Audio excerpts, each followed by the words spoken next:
Have you ever tried to do a travel journal while you're on vacation? Maybe you start out really strong and then by the end it just becomes a list of places you've been and there's no real narrative cohesion. Would you rather that you produce something really interesting, really compelling, something that you can treasure and revisit time and time again? So in this video, I'm going to teach you how to make a compelling travel journal with a cohesive, interesting narrative, something that Anthony Bourdain would be proud of.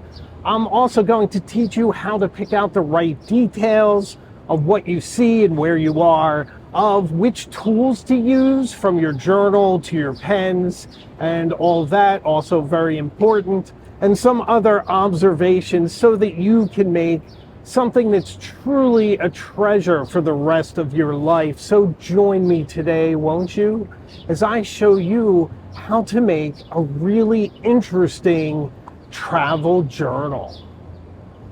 You know, there are few things as hopeful as holding up your iPhone, trying to capture a picture or a video of a place and hoping that that will give you a sense of it when you revisit it later. But inevitably, you go back and it's been drained of context, of memory in most cases, and it just sort of leaves you feeling a little hollow. However, this is where travel journaling comes in. There are few things that can etch the moment, the memories, the sights, the sounds, the textures, the flavors of a place like writing about it. I mean, writing does something sort of different and subversive in your own mind. It just seems to write in different places, different parts of your brain that records the whole sight and sensory experience of a place. So this is what we are going to keep in mind as we set out today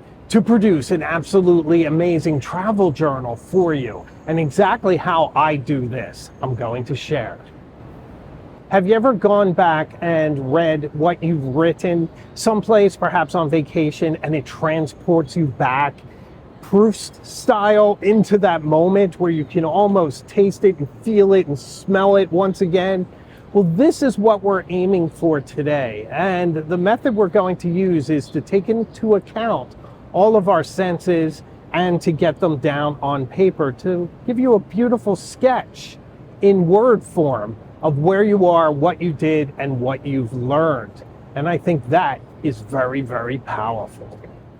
A travel journal gives you a first-hand account in a very unique voice, yours. And this is what we want to hone and really capitalize on today. And traveling while you're journaling does something else very magical. It changes how you interact and how you experience your journey. It teaches you to slow down, to savor, to luxuriate in those moments, and to pick out the salient, interesting, compelling, maybe even jarring details. And being someone who absolutely loves writing, I believe that when you write, it expands your vision, it expands your world. It takes you places you could never imagine. Whereas if you're trying to simply capture something in a video, it shrinks it down into that rectangular form. Writing truly expands it. So before we dive in completely, let's go through the tools that you will need. So of course, if you're going to journal while you're on vacation, you're going to need something to write in.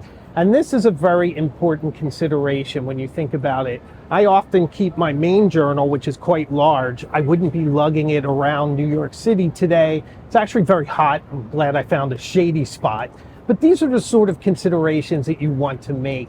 Also, something like a moleskin is fantastic, but if you're a fountain pen writer like I am, the paper is horrendous, and that gets frustrating quickly, very disappointing. So you want to balance. You want a journal size that's going to work for you, that's easy, portable, durable, and romantic. Let's face it, it has to have some sort of romance about it because that's part of the experience. And it's still your vacation experience, right? So the act of journaling itself is part of it and a big part of it and a lot of fun. Okay, so let me give you three of my favorites. The first is the Lockbee Mini Field Journal. $56 for this amazing barber jacket of a journal. Incredibly durable, a waterproof cover, well, at least water resistant. Fantastic inserts. It has Tomoe River 68 grams per square meter paper. I love their inserts. Absolutely perfect. It's a great size. It has a pen loop. It has a bookmark. And as I said, it's one of the most durable. It is actually a little bulky for walking around and shoving into your pockets, though. It's just at the edge of shoving into your pockets. You can certainly do it, but it's sticking out a little bit. So keep that in mind. Still, I absolutely love this journal. My next choice for you is the Yamamoto Robiki Museum series, and especially the Venice one. You know how I feel about Venice. And plus, it's kind of cool to take a location that's from a vacation with you on vacation, even if it's somewhere else.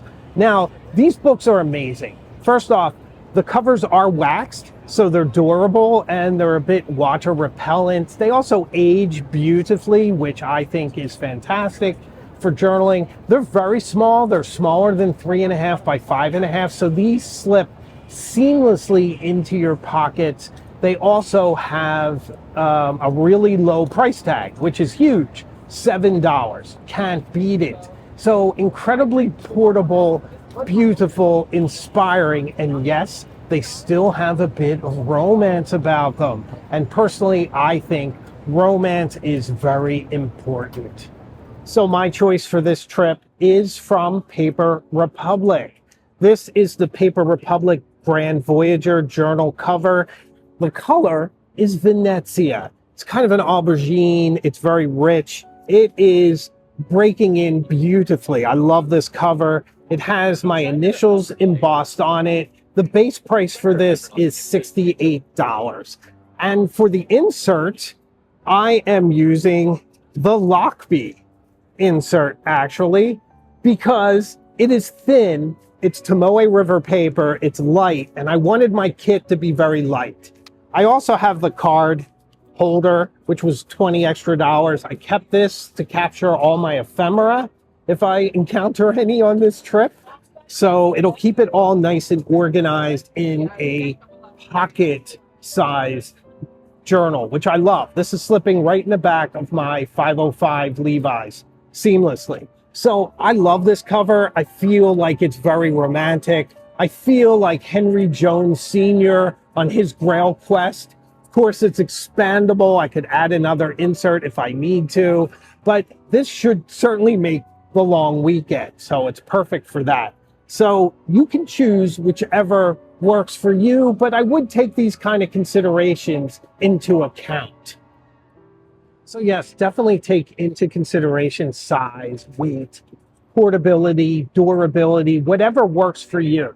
There's no sense in lugging around a journal that's not meeting your needs. For me, this is perfect. We're going to have an excellent time learning about journaling with this fantastic travel journal. Okay, now you have your journal squared away, but you need something to use to write in it. And I personally am passionate about fountain pens. So I'm going to make 3 suggestions to you that I think are the ultimate fountain pens for traveling.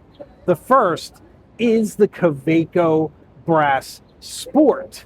This fountain pen is around $65 or so at the time of filming, and it is a solid fountain pen. It is made for maximum durability. This is a fountain pen you could drop off the Empire State Building, go down the elevator, retrieve it, it'll still write. It's that tough. It's a little bathysphere of a fountain pen that seals up, screws together, and is made of nautical brass, a very incredible, lovely material that ages and reacts to your hand while you use it. So it's a lot like a travel journal or even your life. It ages and evolves with you. Plus, they have fantastic nibs that come in a broad range of sizes. I love the 1.1 millimeter stub. It's brilliant. So that's my first choice. My second is the venerable Lamy Safari. At about $35, this fountain pen is made of the same material as a piece of Lego. So it's polished, it's beautiful. They could be matte also. They're also beautiful. But it makes it quite durable, but also very light. And light is nice. Now, it is a larger pen, so there's a bit more consideration in stowing it, whereas the Sport is super easy to put somewhere. But the Lamy Safari is a fantastic writer. It's very low maintenance. You shove a cartridge in or you use the Z28 converter to fill from a bottle and you are ready to go. And similar to the Kaweco Sport, it comes in a plethora of nib sizes, from extra large all the way up to stubs. And once again, my favorite from Lamy is the 1.1 millimeter stub. Has an absolutely brilliant downstroke. It looks incredible. So I love Lamy Safaris. But for this trip, I chose something entirely different.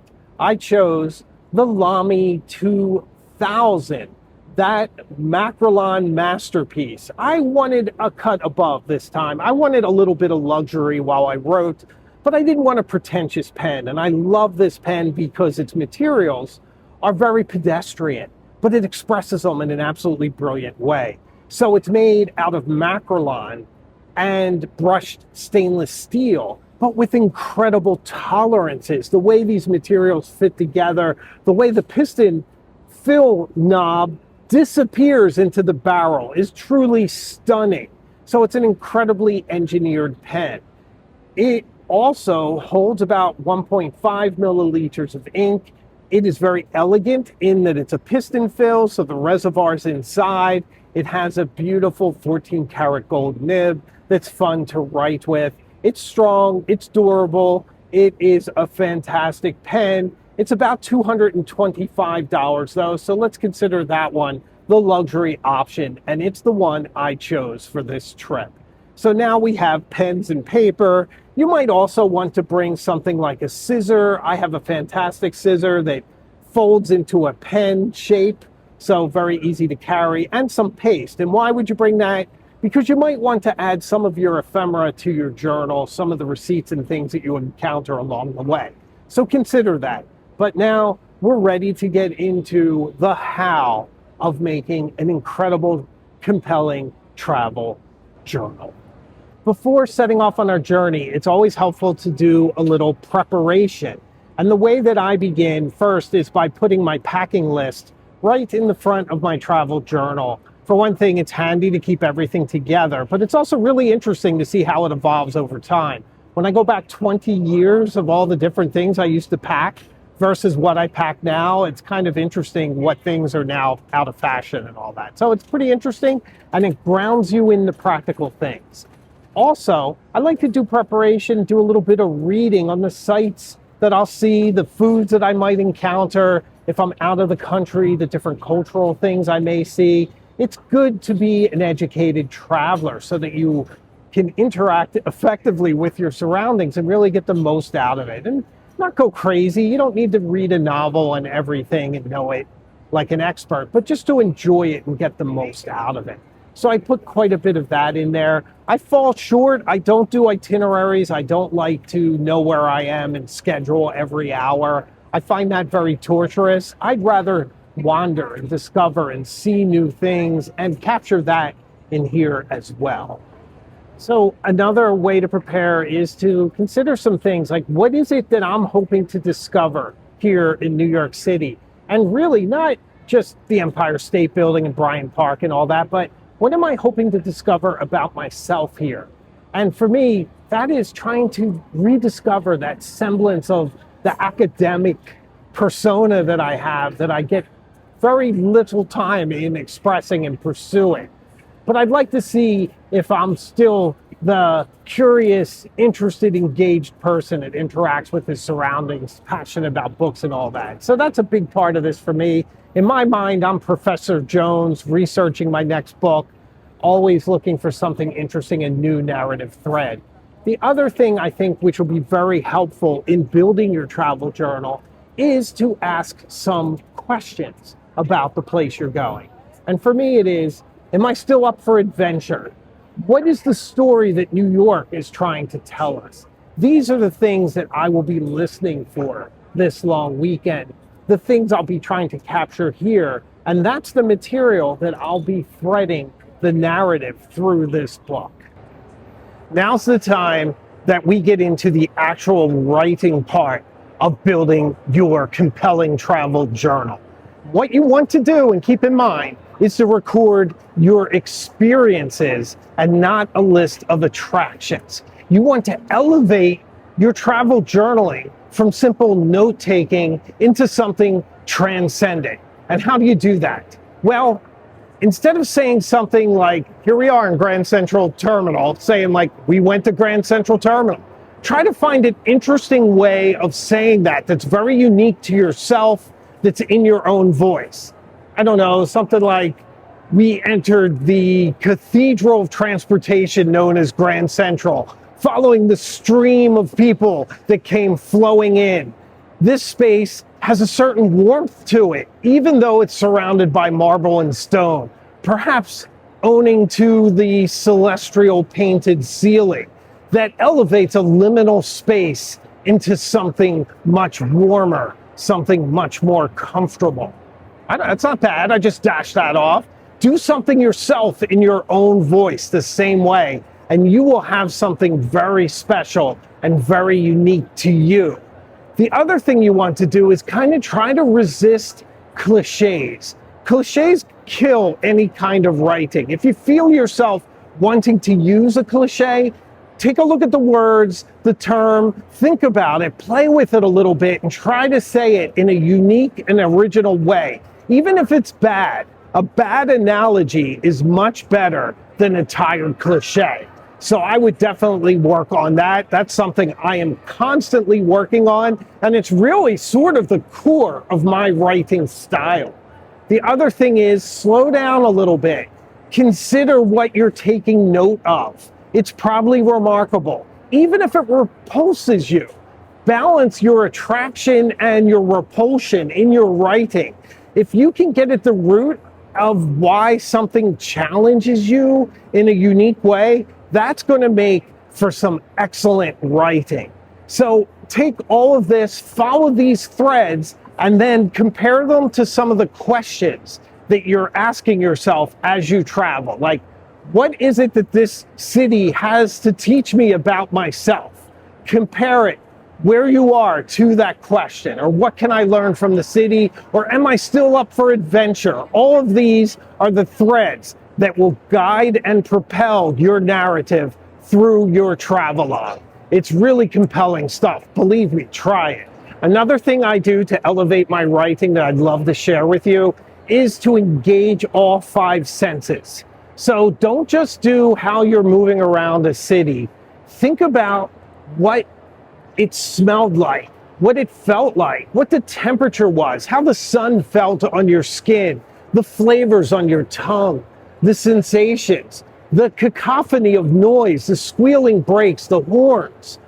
All of these, the flavor sensations, taste of the food, it makes such a rich and interesting texture in your writing, and nothing will root you better or more in an area and transport you back more effectively than if you engage yourself in all your 5 senses. And it's also an incredible way to impart a real sense of what it was like to be there to someone else as they read it. And that's kind of the idea, to make this compelling. Even if no one ever reads it, you want it to be good enough that someone could, and they get a true sense of what you were feeling, how it transformed you, how it affected you, and the things that you held on to, all through your 5 senses. I think that is very, very powerful writing, and will make your travelogue just almost publishable. It will really have a positive effect.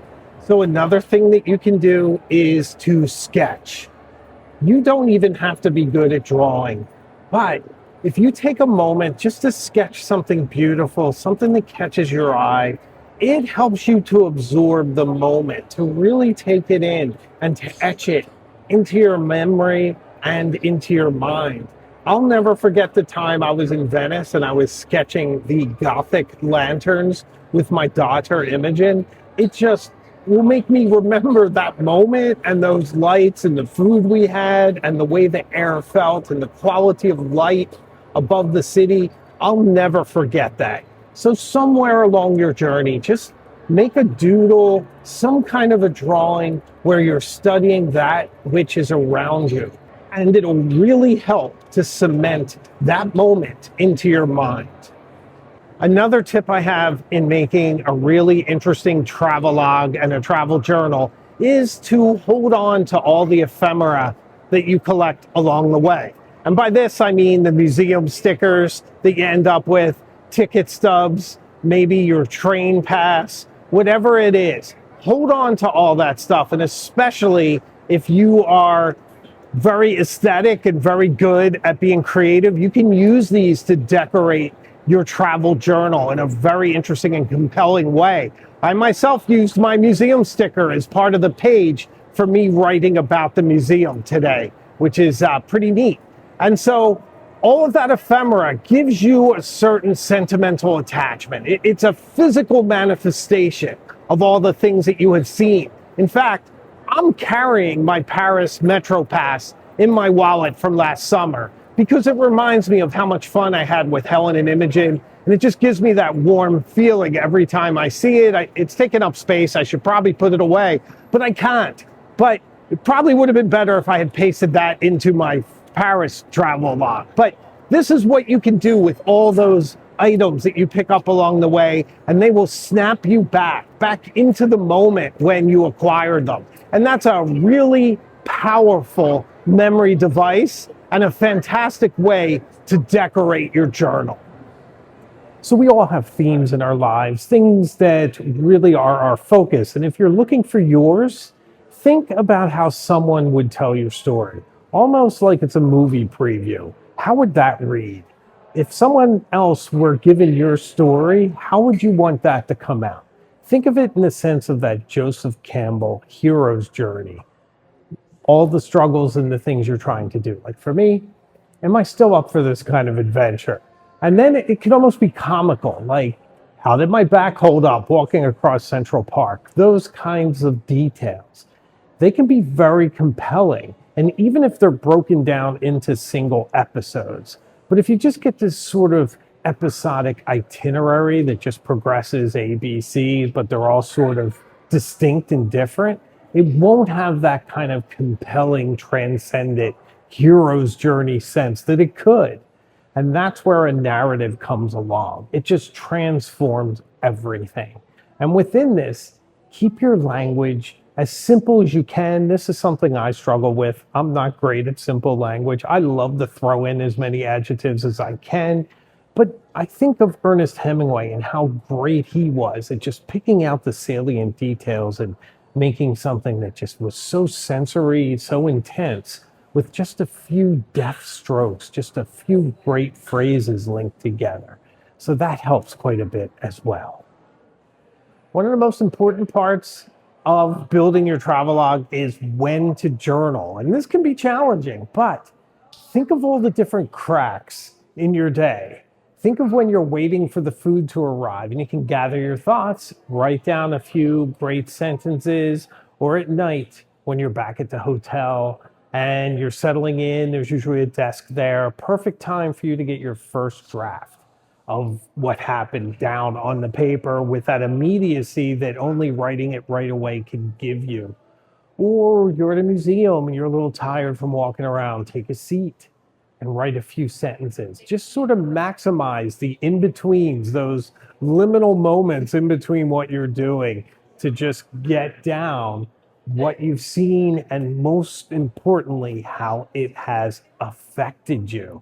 That is very important, I think. And another important thing is sometimes it's nice to aim it at an audience, to share it. You're sharing your journey with someone you love. Maybe aim it toward them as well. It'll put a bit of heart and a bit of a center to it because I'm sure, like me, your life revolves around the ones that you love. So I hope you found this video insightful. I hope you learned something from it. I hope you enjoyed it. You followed me around New York City for a few days, and I had a blast making this. So thank you so much for watching. Please subscribe. I'd love to have you on this journey with me. And if you want to support the channel even more, there is membership.